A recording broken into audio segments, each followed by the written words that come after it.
ഹോർമൂസിൽ Indian എണ്ണക്കപ്പലുകൾക്ക് നേരെയുണ്ടായ വെടിവെപ്പിനെ തുടർന്ന് ഇത്തരം പ്രവൃത്തികൾ ആവർത്തിച്ചാൽ പ്രത്യാഘാതങ്ങൾ നേരിടേണ്ടി വരുമെന്ന് ഇറാന് മുന്നറിയിപ്പ് നൽകിയിരിക്കുകയാണ് ഇന്ത്യ. ഇറാനിയൻ നാവികസേനയുടെ വെടിവെപ്പിൽപ്പെട്ട 2 ഇന്ത്യൻ കപ്പലുകളിൽ ആളപായമില്ലെന്ന് അധികൃതർ ഇന്ന് സ്ഥിരീകരിക്കുകയും ചെയ്തു.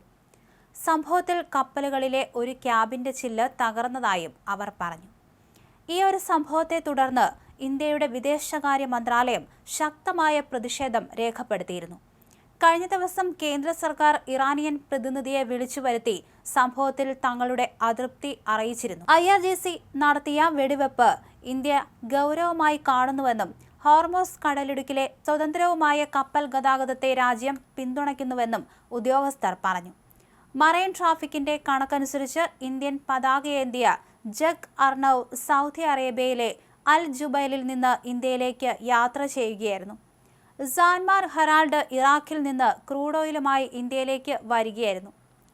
ഹോർമൂസ് കടലിടുക്കിലുണ്ടായ സംഭവത്തിൽ ലക്ഷ്യമിടപ്പെട്ട കപ്പലുകളിൽ ഒന്ന് ഇന്ത്യൻ പതാക വഹിച്ചതാണെന്ന് സർക്കാർ വൃത്തങ്ങൾ സ്ഥിരീകരിച്ചു.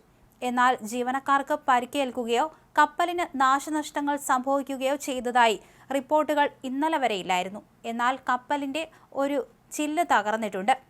മേഖലയിലെ ഇന്ത്യൻ കപ്പലുകളുടെയും നാവികരുടെയും സുരക്ഷ ഉറപ്പാക്കാൻ ഡയറക്ടറേറ്റ് ജനറൽ ഓഫ് ഷിപ്പിംഗ് സാഹചര്യം സൂക്ഷ്മമായി നിരീക്ഷിച്ചു വരികയാണെന്നും ആവശ്യമായ നടപടികൾ സ്വീകരിക്കുന്നുണ്ടെന്നും അധികൃതർ അറിയിക്കുകയും ചെയ്തു.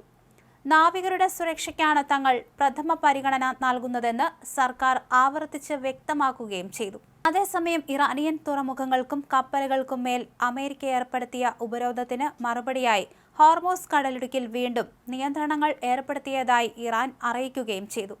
7 ആഴ്ച നീണ്ടുനിന്ന യുദ്ധത്തിലുടനീളം തങ്ങൾ അനുമതി നൽകുന്നതൊഴികെ മറ്റെല്ലാ കപ്പലുകളുടെയും സഞ്ചാരം ഇറാൻ തടഞ്ഞിരുന്നു. സായുധ സേനയുടെ കർശന മേൽനോട്ടത്തിൽ ഹോർമൂസ് കടലിടുക്കിന്റെ നിയന്ത്രണം പഴയ നിലയിലേക്ക് മാറിയതായി ഇറാന്റെ സംയുക്ത സൈനിക കമാൻഡ് പിന്നീട് അറിയിച്ചു. അമേരിക്കൻ ഉപരോധം തുടരുന്നിടത്തോളം കപ്പൽ ഗതാഗതം തടയുന്നത് തുടരുമെന്നും ഇറാൻ മുന്നറിയിപ്പ് നൽകി.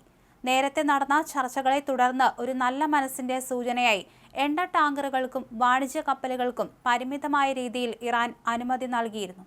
എന്നാൽ ഈ തീരുമാനമാണ് ഇപ്പോൾ ഇറാൻ പിൻവലിച്ചിരിക്കുന്നത്.